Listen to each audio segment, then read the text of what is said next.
Hello, I'm Assessment A. Let's take a look at the liquid ring vacuum pump piping system. Let's design a pipe that runs semi-automated in the basic process. The liquid ring inhales gas and water, compresses it, and then exhausts it. Used water is drained into overflow pipes. The vacuum breaker is installed to prevent cavitation. Generally, the liquid ring type is installed like this. First, if we design economically, we reuse water by installing heat exchangers to prevent water waste.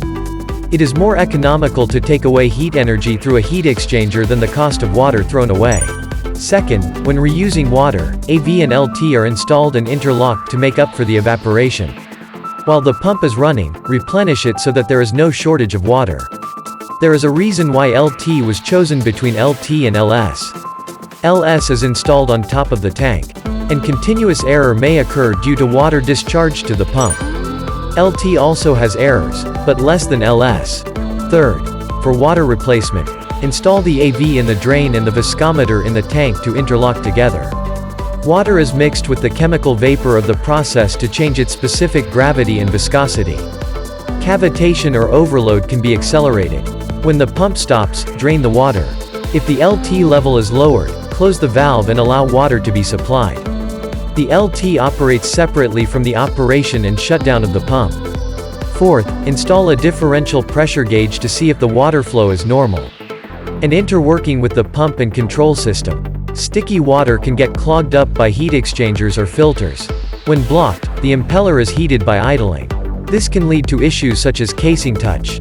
If the differential pressure range is large, stop the pump and send an alarm to the control system to take action. There is a reason why the flow meter was not installed in the water pipe. This is because the amount of water keeps changing depending on the degree of vacuum.